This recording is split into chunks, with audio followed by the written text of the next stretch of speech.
Yeah, of course it's Vegeta. Do you guys prefer honesty or that I lied to you? Honesty.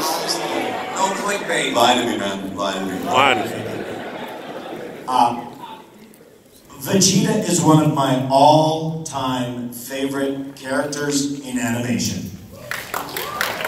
But there's a but. Not one of my all-time favorite characters to voice because of how difficult it was and is, for those still doing it, to do. It is extremely taxing and very hard on the vocal cords, and dubbing work is far more difficult than prelay work, the precision that's involved. You have to work by yourself, not with a group, not as fun for me. I love working with people as opposed to alone. So that's where I put not as fun, but as far as character arc and who the character is and the journey he's been through, he's at the top of my list of all-time favorite characters. So for viewing, that's why I know he is for you too. But for work, when Dragon Ball session would show up on my calendar from my agent, it was usually something. That's what my head would do. And when how long? You have 2 sessions of Dragon Ball Z next week. Oh God! Can you put them on Friday so I can have Saturday and Sunday to recuperate? That's sort of where I sit with Vegeta.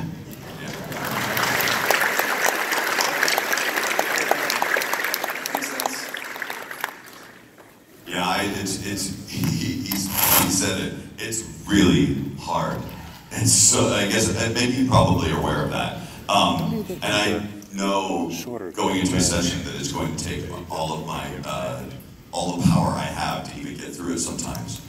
But as a character, like, it's hard for me to compare it to anything because who else other than like some of the most famous iconic characters in animation gets to play a character for 20 years. Like and anyone who thinks that he just like went away is wrong, because there was video games, there was recuts, and there was the orange boxes, and the yellow boxes, the Kai, and so Vegeta's never left. And it's also hard for me to separate how Vegeta has impacted my life in general, like me as a person, like my whole, I don't even know who I would be now. Like my whole identity is connected with that character. I'd be nobody. I'd be nobody. You're right though.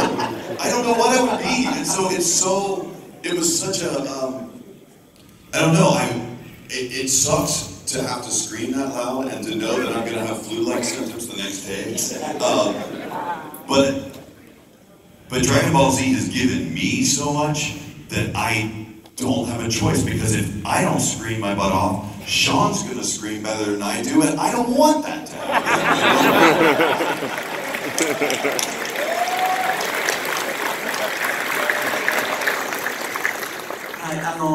まあ役者っていうのは自分がやった役っていうのは愛さないとできないもんなんですよ、どんなキャラクターであれ。でもちろん全てのキャラクターを愛してるって言えばすごくかっこよくは聞こえると思うんですが、まあクリスが言ったようにもう何年も何十年もやってるともう離れられないというか、どうしてもそういうなんていうかな、長寿番組っていうかになってくると、そこから離れることができないので、もうどうしても付き合わなきゃいけないわけですよ。何十年も一緒になんか生活を共にするみたいな感じで、そうなると他のキャラクター大事にやってるつもりなんですけど、各作品のどうしても何十年もやってるってなると、そこから離れられないんで、必然的にもう好きにならずにいられないというか、付き合いが長いですからだからまあ人生の一部と言いますかね、一部ナンバーワン、そんな感じですかね。はい。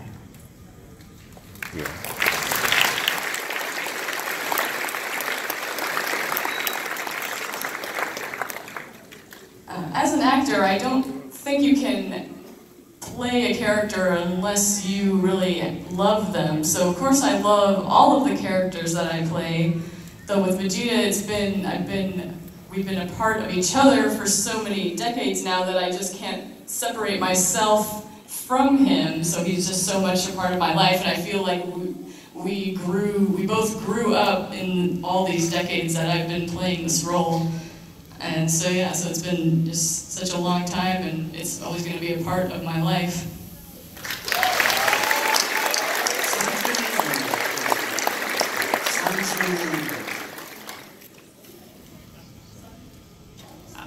Almost 32 years.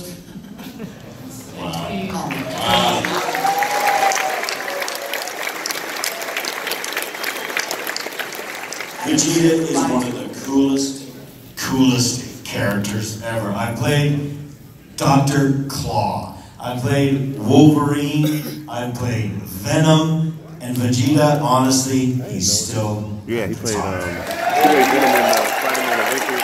He played Wolverine in the X-Men.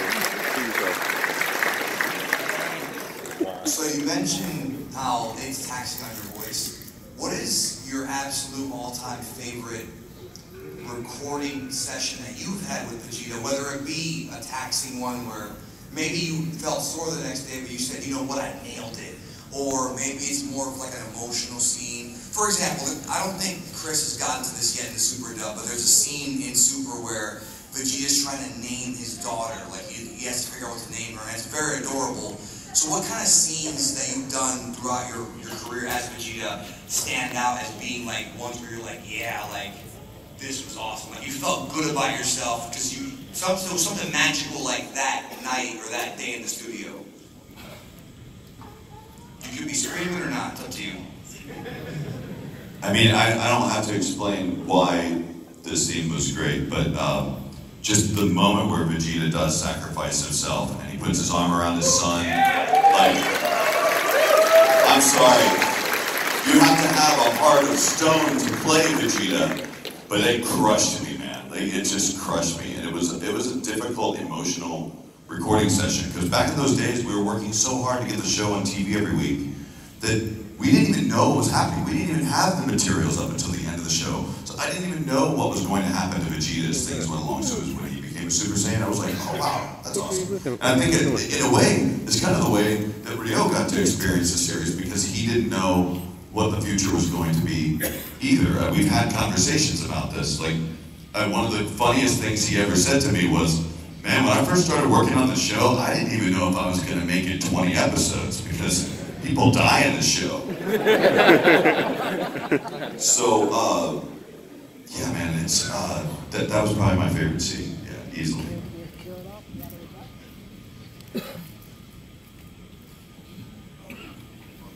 Yes.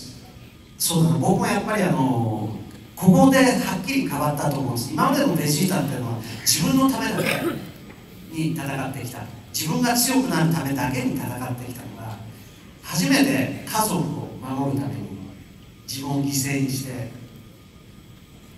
いくという、そこら辺がもう変わりつつあるというか、今までのヒールだっただけの男が初めて人のために犠牲になるということをした戦いだと思うんです。最初の魔人ブーと戦った時だと思うんだけど、そういうところが一番好きかな。で、あとそういうことで言うならばやっぱり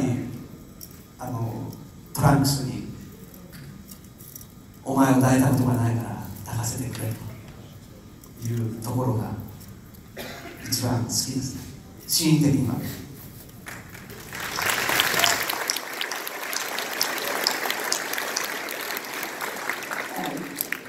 Like Chris, I have the same scene where Vegeta sacrificed himself against Majin Buu. At that time, we saw his heart change from how he'd been before. The first time, he wasn't just fighting for himself, he was fighting for his family to protect people. And so he made that sacrifice, and especially at the moment when he said to Trunks that I've never held you before, let me hold you now, that was really amazing. Really enjoyed that.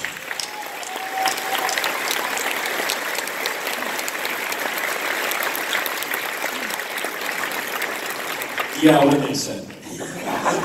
Honestly, I was probably, in remembering working in different scenes, I was probably the giddiest school kid in doing this 4 hours of copy Vegeta recently. when I got to be back in the room and working on those scenes, I was just, this is, mostly because of what I knew was going to happen. Like, this is good, people are going to just love this, and I just thought Chris had such a great idea to do it. That's when I was probably the most pumped about an episode, going, this is going to be fun.